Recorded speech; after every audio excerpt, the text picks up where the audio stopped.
Good morning to all. Shri Balaji education के online platform पे आप सभी का स्वागत है। फिर से लेके आया हूँ। आज आपका टॉपिक है ब्लड प्रेशर। ब्लड प्रेशर मतलब रक्तचाप। ब्लड प्रेशर क्या होता है, परिभाषा क्या होती है, ये सभी आज मैं आपको पढ़ाऊंगा। ये भी एक वाइटल साइंस का टॉपिक है। ये फोर्थ वाइटल साइंस है। ब्लड प्रेशर, ब्लड प्रेशर मतलब होता है रक्तचाप। तो अपना बॉडी का जो नॉर्मल टेम्परेचर होता है वो होता है, सॉरी, नॉर्मल ब्लड प्रेशर होता है वो होता है 120 बाई 80 mm ऑफ Hg। तो ये अपना नॉर्मल ब्लड प्रेशर होता है। तो ब्लड प्रेशर को डेफिनेशन यानी परिभाषा, ब्लड प्रेशर की परिभाषा है BP is blood pressure is defined as the pressure which which blood pump through the arteries. यानी ब्लड पंप करता है थ्रू द आर्टरीज, आर्टरी के द्वारा वो कहलाता है, ब्लड प्रेशर कहलाता है। धमनियों के द्वारा, आर्टरीज मतलब होता है धमनी, धमनियों के द्वारा धकेला हुआ ब्लड, है ना। या फिर इसको अपन दूसरी भाषा में ये भी लिख सकते हैं, ब्लड द्वारा ब्लड वेसल्स वेसल्स पर लगने वाला प्रेशर। ब्लड द्वारा ब्लड वेसल्स पर लगने वाला प्रेशर क्या कहलाता है, क्या कहलाता है, ब्लड प्रेशर कहलाता है। तो ब्लड द्वारा ब्लड वेसल्स पर लगने वाला प्रेशर क्या कहलाता है, ब्लड प्रेशर कहलाता है, रक्तदाब कहलाता है। तो जब ये अपना हार्ट है,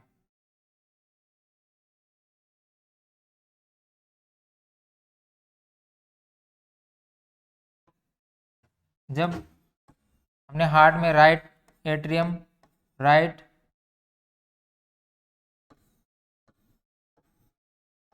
लेफ्ट एट्रियम, राइट वेंट्रिकल और लेफ्ट वेंट्रिकल, जब लेफ्ट वेंट्रिकल का कॉन्ट्रैक्शन होता है, जब लेफ्ट वेंट्रिकल का कॉन्ट्रैक्शन होता है तो अपने आर्टरी के ऊपर, एरोटा और आर्टरी ब्लड वेसल्स क्या होता है, उस पर प्रेशर लगता है, जो पंप करता है अपना हार्ट, जो ब्लड पंप करता है उसके द्वारा क्या करता है, आर्टरी या ब्लड वेसल्स, ये अपने ब्लड वेसल्स है, इसके ऊपर क्या लगता है, प्रेशर लगता है, जिसके कारण क्या होता है,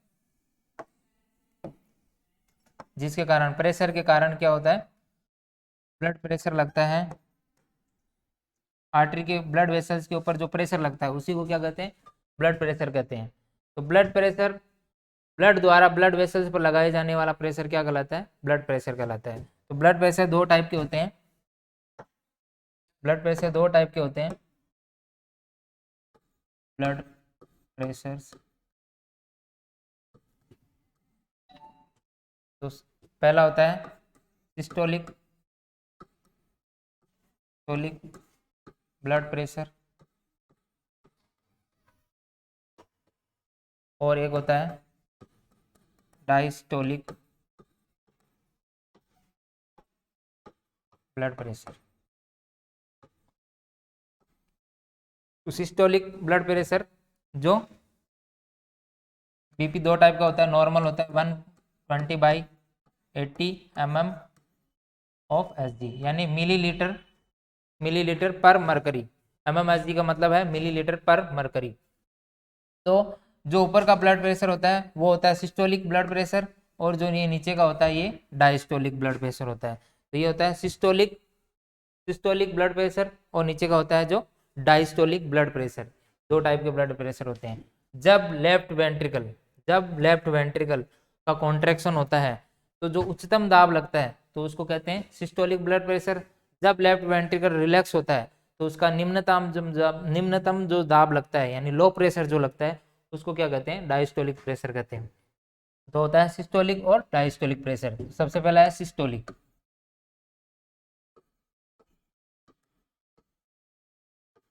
blood pressure, systolic blood pressure. तो ऐसा दाब, यानी उच्चतम दाब, उच्चतम दाब या हाई प्रेशर जब लेफ्ट वेंट्रिकल का कॉन्ट्रैक्शन होता है, जब लेफ्ट वेंट्रिकल का कॉन्ट्रैक्शन होता है, जब लेफ्ट वेंट्रिकल का क्या होता है, कॉन्ट्रैक्शन होता है, तब ब्लड द्वारा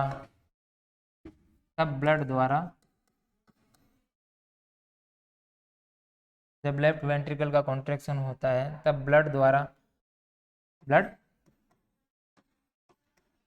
वेसल्स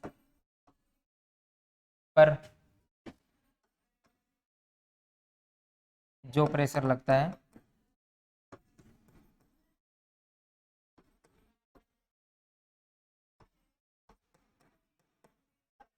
उसे क्या कहते हैं, सिस्टोलिक प्रेशर कहता है। जब वो हाई प्रेशर, जब लेफ्ट वेंट्रिकल का कॉन्ट्रैक्शन होता है तो क्या होता है, जो आर्टरी की दीवारों पे लगता है जो हाई प्रेशर है ना, तो वो क्या कहलाता है, सिस्टोलिक ब्लड प्रेशर कहलाता है। उच्चतम दाब जो हाई प्रेशर या मैक्सिमम दाब जो लेफ्ट वेंट्रिकल के कॉन्ट्रैक्शन होने से, मैंने बताया था जो हार्ट होता है अपना, हार्ट के अंदर यहाँ लेफ्ट वेंट्रिकल होता है, जब लेफ्ट वेंट्रिकल का कॉन्ट्रैक्शन होता है तो एरोटा के अंदर ब्लड जाता है, और एरोटा और जब ये हार्ट अपना पंप करता है तो ब्लड जाता है, तो जो उच्चतम दाब लगता है यानी जो हाई प्रेशर लगता है वो सिस्टोलिक ब्लड प्रेशर कहलाता है। और सिस्टोलिक ब्लड प्रेशर होता है 120 mm ऑफ Hg यानी मिलीमीटर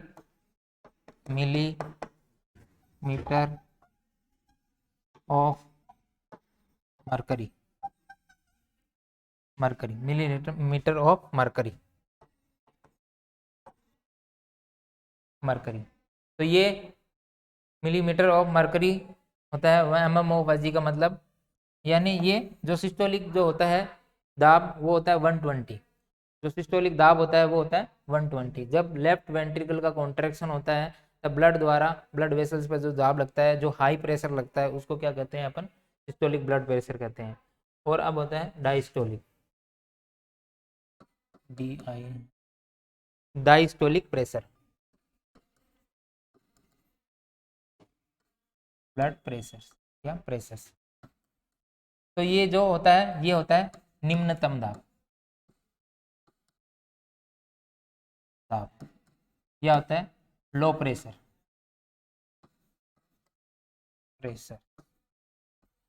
लो प्रेशर। जब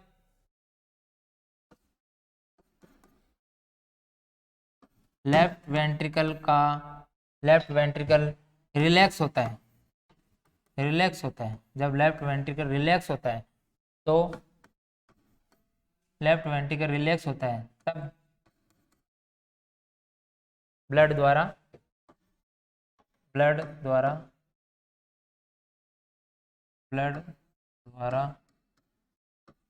वेसल्स पर जो दाब लगता है, जो लोअर दाब लगता है, ब्लड वेसल्स पे जो दाब लगता है उसको क्या कहते हैं, उसको कहते हैं अपन डायस्टोलिक दाब। जब निम्नतम लो प्रेशर, जब लेफ्ट वेंट्रिकल क्या होता है, रिलैक्स होता है, तो ब्लड द्वारा ब्लड वेसल्स पर जो निम्नतम दाब लगता है यानी लो प्रेशर लगता है रिलैक्स होने पे, तो वो क्या कहलाता है, डायस्टोलिक प्रेशर कहलाता है। डायस्टोलिक प्रेशर होता है 80 mm of Hg, 80 mm of Hg होता है जो नीचे का प्रेशर होता है। जब लेफ्ट वेंट्रिकल कॉन्ट्रैक्शन होता है तो वो होता है सिस्टोलिक दाब, जिसको हाई प्रेशर, मतलब जब कॉन्ट्रैक्ट होके जो वेन यानी आर्टरी के ऊपर जो उच्चतम दाब लगता है उसको तो सिस्टोलिक प्रेशर कहते हैं, और जो निम्नतम दाब लगता है उसको क्या कहते हैं अपन, डायस्टोलिक प्रेशर कहते हैं। तो ये दो टाइप के होते हैं। उसके बाद में मैंने बताना है, एक होता है pulse pressure pulse pressure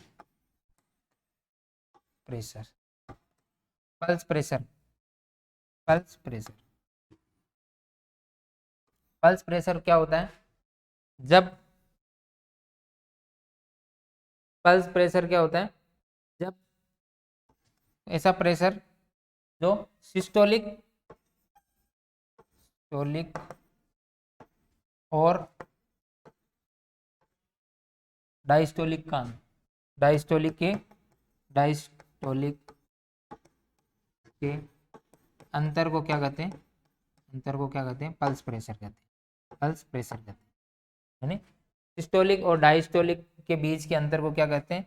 pulse pressure कहते हैं। तो सिस्टोलिक और डायस्टोलिक, तो सिस्टोलिक कितना है 120 और डायस्टोलिक कितना है 80। तो डिफरेंस कितना आया दोनों के अंदर? जो डिफरेंस आया वो आया 40 mm ऑफ Hg। तो पल्स प्रेशर होगा अपना 40। तो पल्स प्रेशर कितना हो जाएगा? 40 mm ऑफ Hg। तो ऐसे हो गया पल्स प्रेशर। पल्स प्रेशर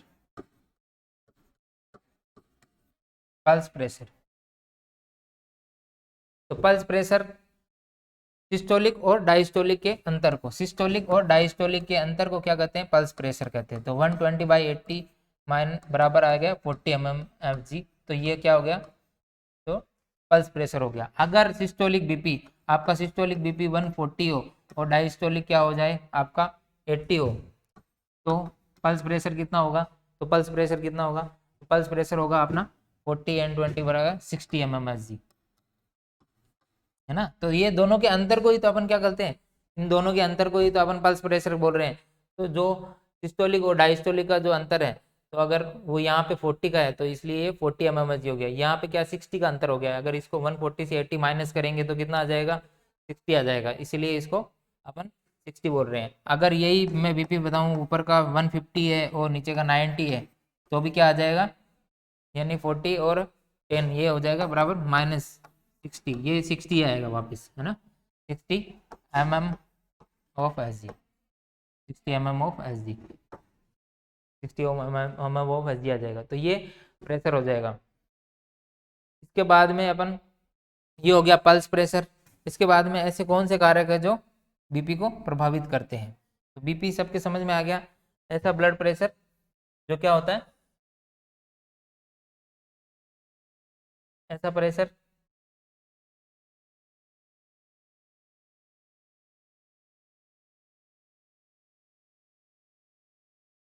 तो ब्लड प्रेशर किसे कहते हैं? BP is defined as the pressure with which blood pump through the arteries. यानी एक ऐसा प्रेशर है, BP is defined as the pressure with which blood pump through the artery. यानी artery के थ्रू जो ब्लड पंप किया जाता है उसी अपन ब्लड प्रेशर कहते हैं। सिंपल लैंग्वेज में ब्लड वेसल्स के द्वारा लगाया गया दाब क्या कहलाता है? ब्लड द्वारा ब्लड वेसल्स पर लगाने वाला दाब क्या कहलाता है? बीपी कहलाता है। ब्लड वेसल्स पर लगने वाला दाब क्या कहलाता है? बीपी कहलाता है। ब्लड है वो पंप करता है, कॉन्ट्रैक्ट होकर हेड कॉन्ट्रैक्ट होता है, तो वहाँ पे जो ब्लड वेसल्स पे जो दाब लगता है उसे क्या अपन बीपी कहते हैं। तो बीपी दो टाइप के होते हैं, सिस्टोलिक और डायस्टोलिक बीपी होता है। तो सिस्टोलिक बीपी वो उच्चतम दाब है, जब लेफ्ट वेंट्रिकल कॉन्ट्रैक्ट होता है तब ब्लड द्वारा ब्लड वेसल्स पे लगता है, तो उच्चतम दाब क्या कहलाता है? सिस्टोलिक बीपी कहलाता है। डायस्टोलिक बीपी निम्नतम दाब, वह निम्नतम दाब होता है जब लेफ्ट वेंट्रिकल रिलैक्स होता है तो ब्लड द्वारा ब्लड वेसल्स पे लगाया जाता है, तो वो निम्नतम दाब क्या कहलाता है? डायस्टोलिक कहलाता है। और होता है पल्स प्रेशर वो प्रेशर होता है जो सिस्टोलिक और डायस्टोलिक के अंतर को क्या कहते हैं अपन? पल्स प्रेशर कहते हैं। तो सिस्टोलिक बीपी होता है 120, डायस्टोलिक होता है 80, तो दोनों का डिफरेंस आ गया 40, तो ये हो गया 40 mm हो गया जी। उसके बाद में नेक्स्ट एक होता है इसको प्रभावित करने वाले कारक। ब्लड प्रेशर के दो कारक होते हैं जो प्रभावित कर सकते हैं, ब्लड प्रेशर को प्रभावित करने वाले कारक, है ना, कारक। तो ब्लड वॉल्यूम हो सकता है, ब्लड वॉल्यूम ब्लड वॉल्यूम क्या होता है? ब्लड वॉल्यूम होता है, वॉल्यूम का मतलब होता है आयतन। ब्लड वॉल्यूम का मतलब होता है आयतन। जब बॉडी के अंदर, अपनी बॉडी के अंदर कम से कम कितना ब्लड होता है? बॉडी के अंदर ब्लड होता है कम से कम 5 से 6 लीटर। तो ये बॉडी को क्या करता है, अपना हार्ट क्या करता है, बॉडी के ब्लड को क्या करता है? पंप करता है। जब वॉल्यूम कम हो जाता है, वॉल्यूम कम हो जाता है तो क्या हो जाए, बीपी कम हो जाएगी। और जब ज़्यादा हो जाएगा, इंक्रीज हो जाएगा, ज़्यादा हो जाएगा तो बीपी, वॉल्यूम कम होता है तो बीपी कम हो जाएगी, है ना, डिक्रीज हो जाएगी। और अगर बीपी बढ़ जाएगी तो नॉर्मल बीपी, अगर वॉल्यूम के ऊपर डिपेंड करता है, जो आर्टरी के अंदर जो ब्लड बह रहा है वो होता है वॉल्यूम, तो वो अगर कम हो जाएगा तो बीपी कम हो जाएगी, अगर वो बढ़ जाएगा तो बीपी ज़्यादा हो जाएगी। तो ये इसके अंदर देखने को मिलता है। तो वॉल्यूम क्या होता है, किस कारण कम होता है, अगर किसी की इंजरी हो गई, चोट लग गई, तो उसके कारण भी क्या, वॉल्यूम कम हो सकता है। जैसे किसी का एक्सीडेंट हो गया तो हेमरेज होने के कारण, ब्लीडिंग होने के कारण वॉल्यूम कम हो जाता है, ब्लड वॉल्यूम कम हो जाता है। किसी को डायरिया हो रहा है तो फ्लूइड कम हो जाता है बॉडी के अंदर, तो इसके कारण क्या हो जाती है, बीपी कम हो जाती है। तो ये और रीजन होते हैं। और किसी के अंदर अगर ब्लड बढ़ जाता है, बॉडी के अंदर फ्लूइड बढ़ जाता है, ओवरलोड हो जाता है, ओवर हाइड्रेशन हो जाता है तो बीपी बढ़ जाती है, ये भी एक रीज़न होता है। दूसरा एक रीज़न होता है peripheral vascular resistance, P peripheral vascular resistance, ये भी एक रीजन होता है। पेरिफेरल वेस्कुलर रेजिस्टेंस अगर ये बढ़ जाए, पेरिफेरल वेस्कुलर रेजिस्टेंस बढ़ जाए बॉडी के अंदर, तो क्या होता है, बीपी बढ़ जाती है। जब पीवीआर बढ़ता है, पेरिफेरल क्या होता है, पेरिफेरल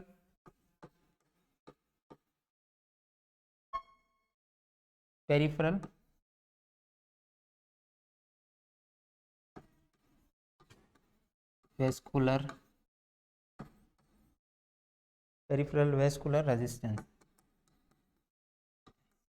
अगर ये पीवीआर बढ़ जाता है ना, पीवीआर बढ़ जाता है, इंक्रीज हो जाता है, बढ़ जाता है, इंक्रीज होता है, तो बीपी क्या हो जाएगी, बीपी भी बढ़ जाएगी। और अगर ये पेरिफेरल वेस्कुलर कम हो जाता है, रेजिस्टेंस कम हो जाता है तो बीपी कम हो जाती है। तो ये इसके ऊपर भी डिपेंड करता है, बीपी बढ़ने और कम होने पे। तो बच्चों के अंदर क्या होता है, जो न्यूबॉर्न होते हैं, न्यूबॉर्न्स,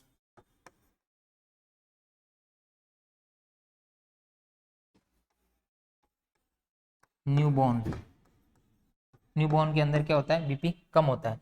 छोटा बच्चा होता है तो उसके अंदर बीपी कम होता है, और फिर धीरे धीरे बीपी बढ़ता जाता है। तो न्यूबॉर्न के अंदर बीपी कितना होता है, 40 से 60 mm ऑफ एस, ये नॉर्मल आता है, न्यूबॉर्न के अंदर आता है। और अगर चाइल्ड है, बच्चा है ना, इन्फेंट है, तो उसके अंदर बीपी हो जाता है 70 से 90, तो उसके अंदर हो जाता है 70 से 90 mm ऑफ एस, 70 से 90,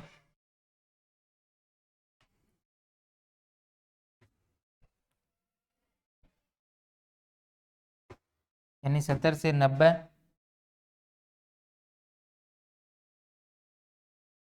ये हो जाता है 60 से 40, यानी सिस्टोलिक 60 और डायस्टोलिक 40 mm एस, और ये हो जाता है 90 से 60 के करीब, 90 से 50 mm ऑफ एस, ये हो जाता है।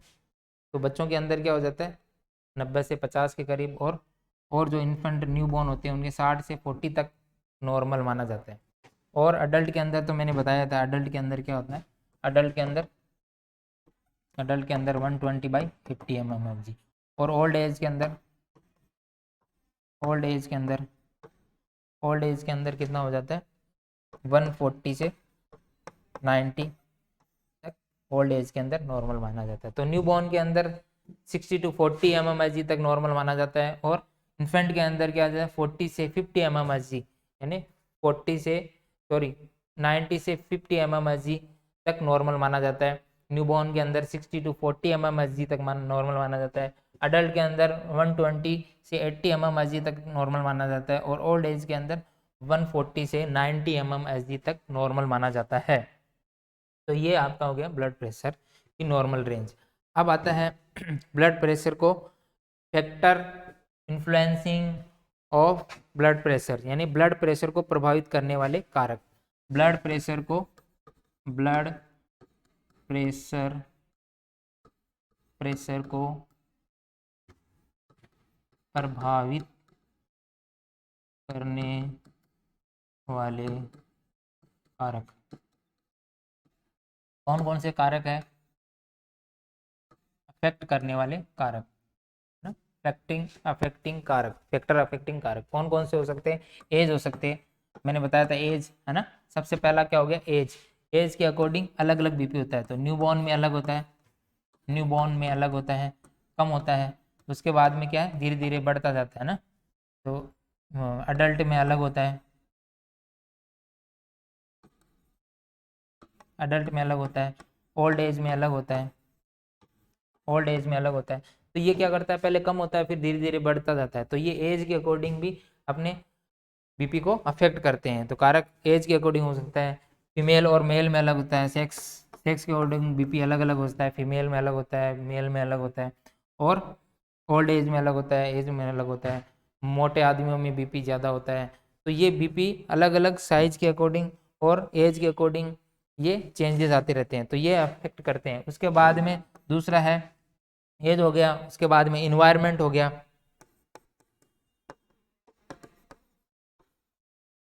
इन्वायरमेंट मतलब वातावरण, वातावरण भी क्या रहता है, अफेक्ट करता है। वातावरण के कारण भी क्या करता है, बॉडी में जलवायु को, क्लाइमेट के अकॉर्डिंग क्या रहता है, ब्लड प्रेशर क्या हो जाता है, कम ज़्यादा इफेक्ट होता रहता है। तो जैसे इन्वायरमेंट रहते हैं तो उसके अकॉर्डिंग बीपी चेंजेस आते रहते हैं। उसके बाद में हार्मोन के कारण भी रहता है, हार्मोन के कारण भी बीपी में चेंजेस आते रहते हैं। हार्मोन्स, हार्मोन्स के कारण है ना, हार्मोन्स आते हैं, एड्रिनलिन हार्मोन हो गया, ऐसे हार्मोन हो गए जो बीपी को बढ़ा देते हैं, कुछ हार्मोन्स है जो बीपी को कम कर देते हैं। तो बीपी के हार्मोन्स के कारण भी क्या रहता है, बीपी चेंज होती रहती है। उसके बाद में साइकोलॉजिकल, जैसे गुस्सा करते हैं, इमोशनल हो गया, गुस्सा करना हो गया, एंग्री होना, किसी पे गुस्सा करते हैं, दौड़ते हैं तो भी बीपी बढ़ जाती है, एक्सरसाइज के कारण बीपी बढ़ जाती है, गुस्सा करने से बीपी बढ़ जाती है ना। और स्ट्रेस कम लेने से बीपी कम हो जाती है, रिलैक्स करने पे, सोने पे बीपी कम हो जाती है, स्लीप करने पे, रात को सोने पे अपने माइंड को रिलैक्स मिलता है, ब्लड सर्कुलेशन स्लो हो जाता है जिसके कारण बीपी कम हो जाती है। गुस्सा करने से बीपी बढ़ जाती है और दौड़ने से बीपी बढ़ जाती है। ब्लड सर्कुलेशन जब फास्ट हो जाएगा तो अपने आप ब्लड वेसल्स पे क्या प्रेशर देना स्टार्ट कर देगा जिसके कारण बीपी बढ़ जाएगी। तो अलग अलग रीजन होते हैं बीपी बढ़ने के, है ना। ब्लड प्रेशर को प्रभावित करने वाले कारक एज के अकॉर्डिंग अलग अलग बीपी होती है। कोई मोटा है, पतला है, तो उसके अकॉर्डिंग बीपी अलग अलग हो सकती है।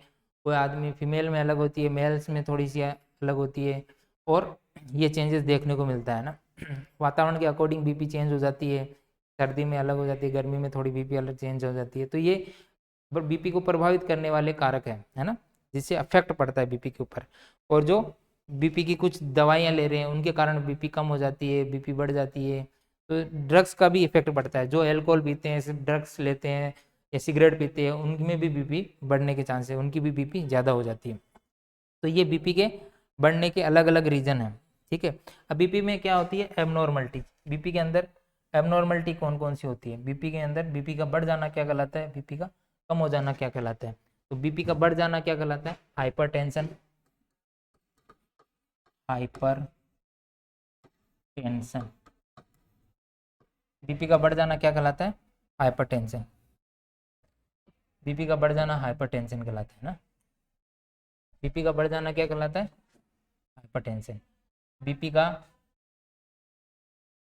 इंक्रीज, बढ़ना, है ना, इंक्रीज हो जाना, बीपी का बढ़ जाना क्या कहलाता है, हाइपरटेंशन कहलाता है। बीपी का बढ़ना, कितना बीपी का बढ़ जाना, 120 से 80 mmHg से ज़्यादा हो जाना है ना, mmHg से ज़्यादा हो जाना क्या कहलाता है, इंक्रीज। बीपी का बढ़ना क्या कहलाता है, हाइपरटेंशन कहलाता है। जब बीपी बढ़ जाती है तो उसको हाइपरटेंशन कहते हैं। तो बीपी का 140 से कितना, 140 से कितना बढ़ जाना, 140 से 90 mmHg, 140 से 90 mmHg से बीपी का ज़्यादा हो जाना क्या कहलाता है, ये एक बीपी की कंडीशन है। जब 140 से 90 बीपी आ जाता है तो स्टार्टिंग फेज है, इसके अंदर बीपी बढ़ना स्टार्ट हो गई, यहाँ तक नॉर्मल माना जाता है। वैसे मोस्टली अडल्ट के अंदर 110 से 110 से 140 और ये 80 से 90 तक ये नॉर्मल बीपी मानी जाती है ना। अडल्ट के अंदर, ओल्ड एज के अंदर ये लगभग नॉर्मल बीपी मानी जाती है। जब बीपी 140 90 से ऊपर चला जाए तो उसको हाइपरटेंशन की कंडीशन में आता है ना। तो बीपी की कंडीशन उसको कहते हैं, जब हाइपरटेंशन तब कहते हैं जब बीपी का बढ़ना यानी नॉर्मल से ज़्यादा हो जाना, नॉर्मल से ज़्यादा 140/90 तक पहुंच जाना बीपी का हाइपरटेंशन कहलाता है। 130 और 90 आ रहा है तो वो नॉर्मल हो सकता है ना। अगर बीपी किसी का आ रहा है 130/90 तो ये नॉर्मल बीपी है, ये हो सकता है। तो इसको अपन हाइपरटेंशन नहीं बोल सकते। हाइपरटेंशन कब बोलेंगे, जब 140/90 से थोड़ा ऊपर चला जाए तो हाइपरटेंशन की कंडीशन है। तो ये होता है नॉर्मल बीपी और ये होता है हाइपरटेंशन की कंडीशन। अगर ये बीपी में हाइपरटेंशन की कंडीशन कहलाती है। एक होता है दूसरा हाइपोटेंशन। हाइपोटेंशन हाइपोटेंशन हाइपोटेंशन का मतलब क्या हो गया, बीपी का कम हो जाना। जब बीपी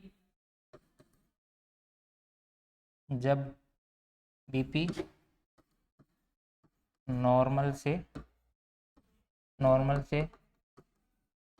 कम हो जाए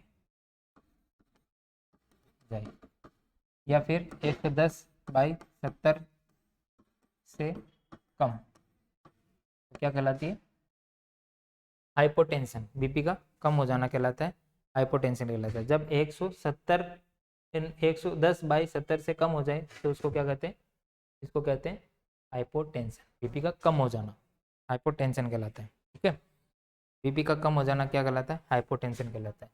अब इसके अंदर आप बीपी का कम हो जाना हाइपोटेंशन कहलाता है और इंक्रीज होना क्या कहलाता है, हाइपरटेंशन कहलाता है।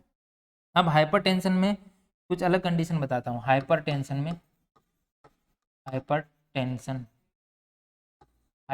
में एक होता है hypertension mild hypertension, moderate hypertension, mild hypertension और मॉडरेट हाइपरटेंशन।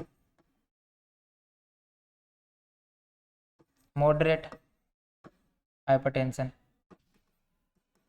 HTN और सीवियर हाइपरटेंशन, सीवियर HTN और वेरी सीवियर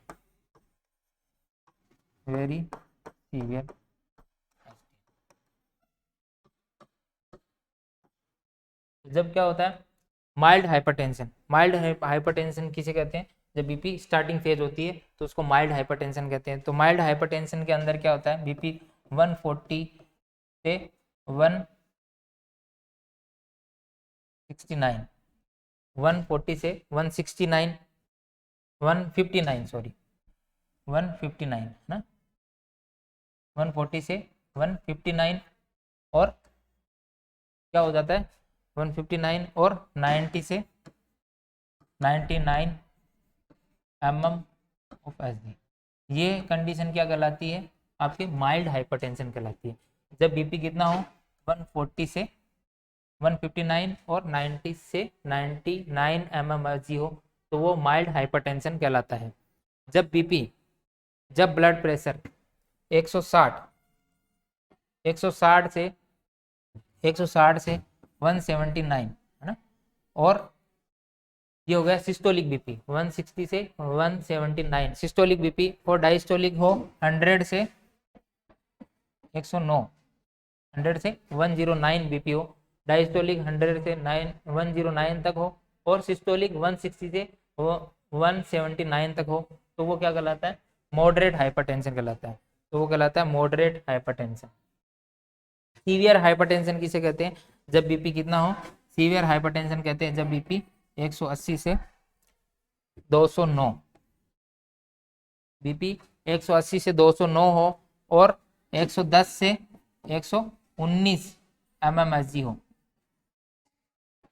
तो क्या कहलाता है, वो सीवियर हाइपरटेंशन कहलाता है। जब बीपी 210 से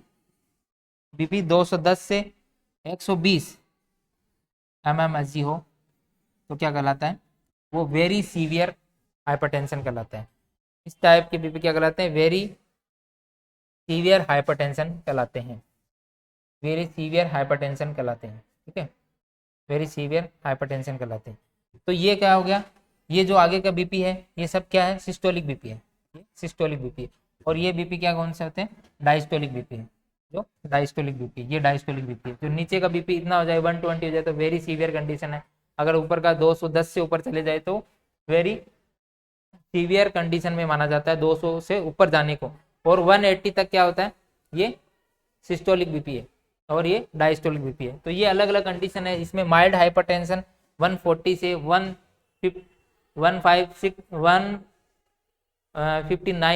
159 तक क्या माना जाता है, ये माइल्ड हाइपरटेंशन होता है, 90 से 99 तक। उसके बाद में मॉडरेट हाइपरटेंशन में क्या होता है, 160 से 179 यानी 100 से 109, ये मॉडरेट कंडीशन है। उसके बाद में सीवियर कंडीशन 180 से 209 और 110 से 119, ये क्या कहलाती है, सीवियर कंडीशन। अगर 210 से ऊपर चला जाए तो वो वेरी सीवियर कंडीशन है, तो उसके अंदर क्या है, बीपी बहुत ज़्यादा बढ़ गया, इसके कारण क्या है, वेरी सीवियर कंडीशन माने जाते हैं। अब बीपी इंस्ट्रूमेंट अलग अलग टाइप के आते हैं, बीपी इंस्ट्रूमेंट क्या होते हैं, अलग अलग टाइप के आते हैं। तो बीपी इंस्ट्रूमेंट अलग अलग टाइप के आते हैं, इसके अंदर मैं बताता हूँ कौन से बीपी इंस्ट्रूमेंट आते हैं।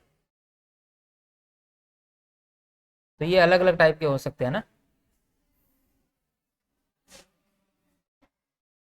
तो सबसे पहला जो बीपी इंस्ट्रूमेंट है ये कौन सा होता है, ये इलेक्ट्रॉनिक है ना, ये होता है अपना इलेक्ट्रॉनिक, ये होता है अपना इलेक्ट्रॉनिक, ये वाला है इलेक्ट्रॉनिक। इलेक्ट्रॉनिक बीपी इंस्ट्रूमेंट, इसको स्पेग्मो मैनोमीटर भी बोलते हैं, है ना, स्पेग्मो मैनोमीटर भी बोलते हैं। ये जो क्या होता है, इलेक्ट्रॉनिक होता है। और ये मरकरी वाला, ये होता है मरकरी का बीपी इंस्ट्रूमेंट। और एक होता है एर्नोइड बीपी इंस्ट्रूमेंट, एर्नोइड ब्लड प्रेशर, ये कौन सा होता है, एर्नोइड ब्लड प्रेशर। और ये होता है मरकरी वाला ब्लड प्रेशर, और ये होता है नॉर्मल अपना मरकरी वाला ब्लड प्रेशर, ठीक है। उसके बाद में ये होता है इलेक्ट्रॉनिक बीपी इंस्ट्रूमेंट। और ये एर्नोइड है, जिसके अंदर क्या होता है, ये गोल सा रहता है, इसके अंदर रीडिंग देखी जाती है। ये पंप होता है जो पंप करने के लिए, इसमें ऑटोमेटिक, जैसे ही आप बीपी इंस्ट्रूमेंट को यूज करोगे ऑटोमेटिक ये रीडिंग दिखा देगा। इसके अंदर क्या रहता है, पारा भरा रहता है, जिसके कारण अपन पंप को पंप करते हैं तो ये ऊपर की तरफ जाता है और इससे अपन रीडिंग देख सकते हैं। तो ये आप प्रोसीजर में अच्छे से बताऊंगा। प्रोसीजर के अंदर ये 3 टाइप के बीपी इंस्ट्रूमेंट होते हैं, स्पेग्मो माइनोमीटर, है ना, 3 टाइप के होते हैं। तो इसको बोलते हैं स्पेग्मो स्पेग्मो मैनोमीटर, स्पेग्मो मैनोमीटर, ये 3 टाइप के होते हैं। एक होता है इलेक्ट्रॉनिक, एक होता है मरकरी बीपी बीपी इंस्ट्रूमेंट, और एक होता है एर्नोइड यानी एर्नोइड बीपी इंस्ट्रूमेंट। ये 3 टाइप के बीपी इंस्ट्रूमेंट होते हैं जिसके अंदर आप बीपी मेजर कर सकते हो। उसके बाद में वापस पे आते हैं प्रोसीजर।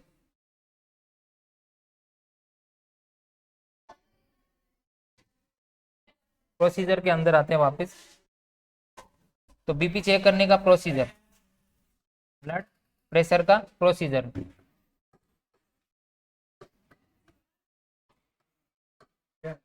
प्रोसीजर यानी बीपी कैसे चेक करते हैं,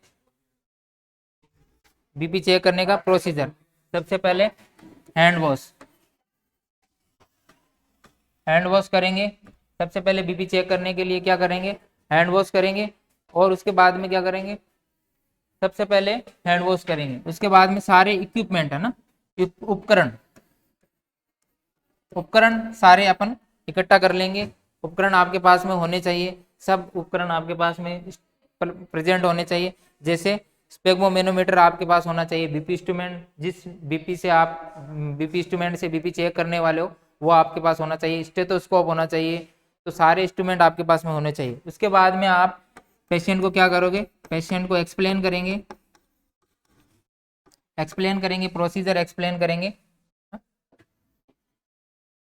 प्रोसीजर एक्सप्लेन करेंगे पेशेंट को कि आप बीपी चेक करने वाले हो। तो पेशेंट को प्रोसीजर एक्सप्लेन करेंगे कि हम आपके बीपी चेक करने वाले हैं। और पेशेंट को पूछेंगे कि आप कंफर्टेबल हो कि नहीं हो, जिसके कारण क्या है, पेशेंट आपके साथ में कोऑपरेट करेगा ना, बीपी चेक कराने में कोऑपरेट करेगा। आप उसके साथ में ज़बरदस्ती नहीं कर सकते। उससे पहले प्रोसीजर एक्सप्लेन करेंगे कि भाई हम आपका बीपी चेक करने वाले हैं ऐसे, और फिर वो आपके साथ में कोऑपरेट करेगा तो आसानी से आप बीपी चेक कर सकते हैं।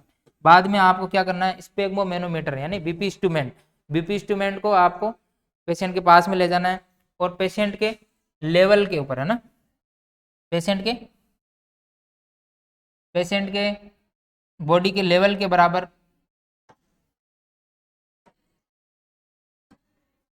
पेशेंट के बॉडी मतलब हार्ट के लेवल के बराबर रखना है। पेशेंट को सुपाइन पोजीशन में लेटाना है, उसके बाद में हार्ट के लेवल के बराबर में पेशेंट के पास में है ना के बराबर और पेशेंट के पास में रखना है, पेशेंट के पास में, हाथ के पास में बीपी इंस्ट्रूमेंट को रखना है। उसके बाद में पेशेंट के हाथ पे बांधना है, एंटी क्यूबेडियल फोसा होता है, इससे 2 इंच ऊपर बांधना है। यहाँ पे एंटी क्यूबेडियल फोसा है, ये हाथ है अपना, ये कोनी है, तो यहाँ पे आपको बीपी इंस्ट्रूमेंट बांधना है यहाँ पे, ठीक है। यहाँ पे बीपी इंस्ट्रूमेंट को बांधना है, ऐसे बांधना है। बीपी इंस्ट्रूमेंट का जो ये कफ होता है उसके अंदर एयर निकाल के फिर उसको बांधना है। ज़्यादा लूज भी नहीं बांधना है, ज़्यादा टाइट भी नहीं बांधना है। ज़्यादा लूज बांधने से बीपी गलत आएगी और ज़्यादा टाइट बांधने से भी बीपी ज़्यादा आ सकती है। और यहाँ पे क्या रखना है, स्टेथोस्कोप यहाँ ब्रेकियल आर्टरी, यहाँ होती है अपनी ब्रेकियल आर्टरी, तो ब्रेकियल आर्टरी के ऊपर यहाँ पे स्टेथोस्कोप को रखना है, जिससे क्या है अपन रीडिंग लेने के लिए हेल्प मिलेगी। तो एक बीपी इंस्ट्रूमेंट मैंने बताया था, बीपी इंस्ट्रूमेंट होता है मरकरी वाला ऐसा, तो इसके अंदर क्या करना है, तो ये बीपी कफ यहाँ पे बांधना है, आपके 4 आर्म से यहाँ पे बांधना है, थोड़ा सा ऊपर बांधना है। फिर ब्रेकियल पल्स फील करनी है आपको, यहाँ पे पल्स फील होगी और वो स्टेथोस्कोप से फील होगी, स्टेथोस्कोप लगा के उसको फील करना है। और फिर एयर निकाल के और उसको बलून पंप करना है, तो आपका ये जो मार्क था ये ऊपर चढ़ता जाएगा। और जहाँ पे ये साउंड बंद हो जाता है, जहाँ पे आना ब्रेकियल से साउंड बंद हो जाता है, तो उसके कम से कम 20 mm क्या है ऊपर ले जाना है। 20 mm जब साउंड बंद हो जाता है तो 20 mm ऊपर ले जाना है। ऊपर ले जाके फिर वापस धीरे धीरे रिलैक्स करना है। जब रिलैक्स करेंगे तो जो रीडिंग आएगी वो क्या कहलाएगी, जब साउंड देना स्टार्ट हो जाता है, साउंड आना वापस स्टार्ट हो जाता है, तो उसको सिस्टोलिक बीपी कहते हैं। जब साउंड स्टार्ट हो जाता है तो वो सिस्टोलिक बीपी कहलाता है। और जब धीरे धीरे और वापस नीचे की तरफ आता है तो वो साउंड धीरे धीरे जो सुनाई दे रहा था वो तो सिस्टोलिक है, वो धीरे धीरे साउंड क्या है बंद हो जाएगा, तो बंद हो जाता है, वो डायस्टोलिक बीपी कहलाता है, वो डायस्टोलिक बीपी कहलाता है।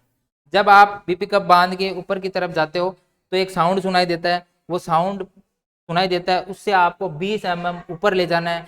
उसके बाद में वापस एयर को धीरे धीरे छोड़ना है। एयर जैसे ही निकलेगी उसमें से तो जो रीडिंग आएगी वो यहाँ पे सिस्टोलिक बीपी, जैसे ही साउंड सुनाई देगा वो सिस्टोलिक, जैसे 120 के ऊपर आ गया, 120 के ऊपर आया तो एक साउंड सुनाई देना स्टार्ट हुआ, तो उसको अपन सिस्टोलिक बीपी मान लेंगे। और वो साउंड धीरे धीरे वो क्या है बंद हो जाएगा। वो जो जहाँ पे जिस पॉइंट पे बंद होता है तो उसको अपन डायस्टोलिक बीपी मानते हैं। तो ये जैसे 80 पे आके बंद हो गया तो वो रीडिंग हो जाएगी 120/80। ऐसे अपन रीडिंग काउंट करके अपन मेजर करके अपन लिख लेंगे और पेशेंट को बता देंगे। उसके बाद में ये इक्विपमेंट यूज करने के बाद में आप क्या करेंगे, ये बीपी इंस्ट्रूमेंट के कफ को वापस हटाएंगे, उसमें से एयर निकाल देंगे, बीपी इंस्ट्रूमेंट को साइड में रख देंगे, पेशेंट को वापस कंफर्टेबल पोजीशन में लेटा देंगे और पेशेंट को बीपी बता देंगे कि कितनी बीपी है, और उसके बाद में उस बीपी को अपन रिकॉर्ड कर देंगे। तो एक सिंपल सा प्रोसीजर है। उपकरण कभी भी चेक करने पे, प्रोसीजर करने से पहले सबसे पहले अपन को हाथ हैंड वॉश करना चाहिए। हैंड वॉश इसलिए करना चाहिए कि क्रॉस इन्फेक्शन ना हो। उसके बाद में आपके पास में सारे इक्विपमेंट प्रेजेंट होने चाहिए, स्टेथोस्कोप, बीपी इंस्ट्रूमेंट। मैंने बताया थे बीपी इंस्ट्रूमेंट 3 टाइप के होते हैं, तो उसमें से आप मरकरी वाला ले सकते हो मोस्टली, और आजकल डिजिटल थर्मामीटर आ गए हैं जो इलेक्ट्रॉनिक होते हैं, जो सीधा रीडिंग, उसमें आपको स्टेथोस्कोप की जरूरत नहीं पड़ती, सीधा आपने उसके हाथ पे बांधा और वो रीडिंग सीधा उसके ऊपर मॉनिटर पर दिखा देता है। तो ये मरकरी वाले में मैंने बताया था, मरकरी वाले में क्या रहता है, आपको इक्विपमेंट सारे ले जाने हैं, पेशेंट के लेवल के बराबर रखना है, पेशेंट के हार्ट के लेवल के बराबर, जैसे पेशेंट को सुपाइन पोजीशन में लेटा के उसके पास में बीपी इंस्ट्रूमेंट को रखना है। ऐसा नहीं है पेशेंट के अगर बॉडी से ऊपर की तरफ अगर आप रख दोगे तो बीपी में चेंजेस आ सकते हैं। उसके बाद में बीपी कप को आपको एकदम परफेक्ट हाथ पे 4 आर्म पे बांधना है। ज़्यादा लूज बांधोगे तो बीपी कम हो जाएगा और ज़्यादा टाइट बांधोगे तो बीपी में चेंजेस आने को मिल सकते हैं। तो ये आपको कंफर्टेबल पेशेंट को रखना है, बीपी सही तरीके से चेक करनी है, इसलिए आपको यहाँ पे बांधना है। उसके बाद में ब्रेकियल पल्स फील करनी है। ब्रेकियल पल्स फील करने के बाद में आपको क्या करना है, उसके अंदर 20 mm तक ऊपर ले जाना है। 20 mm तक ऊपर ले जाने के बाद में एक साउंड सुनाई देगा तो उसको सिस्टोलिक बीपी मानते हैं, और वो जो साउंड बंद हो जाता है उसको डायस्टोलिक बीपी मानते हैं। इस तरह से आप बीपी चेक कर सकते हैं। Thank you. और चैनल को लाइक करें, सब्सक्राइब करें। नेक्स्ट क्लास में अपन पढ़ेंगे ऐसे ही टॉपिक नर्सिंग फंडामेंटल्स के। प्लीज़ चैनल को लाइक करें, सब्सक्राइब करें।